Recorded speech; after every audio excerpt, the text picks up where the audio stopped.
చెప్పండి రా తమ్ముళ్ళు, ఈసారి గణేష్ చందా ఎంత కలెక్ట్ అయింది? అన్న ఈసారి చందా చాలా తక్కువ కలెక్ట్ అయిందన్న. మొత్తం చందా కలిపి 50,000 వచ్చిందన్న. చిన్న గణేష్ పెడదాం ఈసారి, సరేనా? ఓకే అన్న, ఓకే. నమస్తే షేరు అన్న. వీడిని పిలిచాడ్రా. ఈసారి గట్టిగా చేద్దామన్న వినాయక చవితి. ఏం గట్టిగా చేద్దాం? అలా కాదన్న, 12 ఫీస్ గణేష్ పెడదాం బాయ్. బస్తీలో మన గణేష్ తోపు ఉండాలన్న.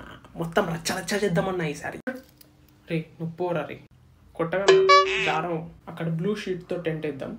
ఇక్కడ 4 కట్లు, ఇక్కడ 4 కట్లు. నూనె డబ్బాలు కూడా కావాలన్నా. అన్న ఈసారి టెంట్ దగ్గర కొట్టేద్దామన్నా. మెంటల్ హాస్పిటల్లో అడ్మిట్ చేయని రాడు. లోపల జూమర్ వేద్దాం, కలర్ కలర్ బట్టలు వేద్దాం, లైట్లు వేద్దాం, అదిరిపోతుంది అన్న. లోపల జూమర్ ఇంకా లైట్లు. కర్ర ఎక్కడ? ఇక్కడే ఉందన్న కర్ర. తీసుకో ఫస్ట్. కర్ర ఎందుకన్నా? క్రాంతిబాయ్ వద్దు. ఈసారి చిన్న లడ్డు తీసుకొద్దాం రా, పెద్దది వద్దు. 3 kgs చాలు కదా. డన్. జైసాబ్ బోలో బాయ్. అన్న ఈసారి 10 kgs పెద్ద లడ్డు తీసుకొద్దామన్నా. కేజీ 10,000 పెట్టుకున్నా కూడా 1,00,000 రూపాయలు వస్తుంది. లాస్ట్ లో డీజే పెట్టచ్చు. చింగ్ చింగ్ చింగ్. నరేష్ కర్రొద్దు, తలవారు తీసుకోరాను. అన్నదానం సింపుల్ గా చేద్దాం, మంచిగా చేద్దాం, సరేనా? సాంబార్, రైస్, దాల్, పెరుగు, ఇంకా చిన్న స్వీట్ చాలు. శర్వాయ్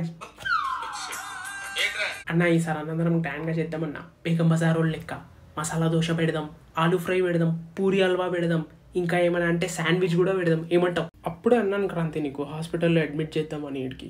ఓకే నైస్ రా. నా కిడ్నీ అమ్మేద్దామా? అయ్యా ఏంటన్నా? లేకపోతే నాకన్నా? అరే వద్దన్నా. బుర్రుందారా నీకు? అసలు మనిషివా మిషన్ వారాను? అసలు ఏం మాట్లాడుతున్నావు నీకైనా అర్థమవుతుందా? మనం ఉన్న బడ్జెట్ కి నువ్వు చెప్పే ఐడియాస్ కి ఎక్కడైనా మ్యాచ్ అవుతున్నాయారా? రే బీపీ లేపుతున్నావు, నువ్వు చంపేస్తారా? నిన్ను ఒకరోజు చంపేస్తారా? నా కొడుకు అరే కొట్టి చంపేస్తారా? అరే నరేష్, క్రాంతి ఇన్ని తీసుకెళ్ళిపోండి. చంపే అన్న, దరిద్రం వదిలిపోతుంది.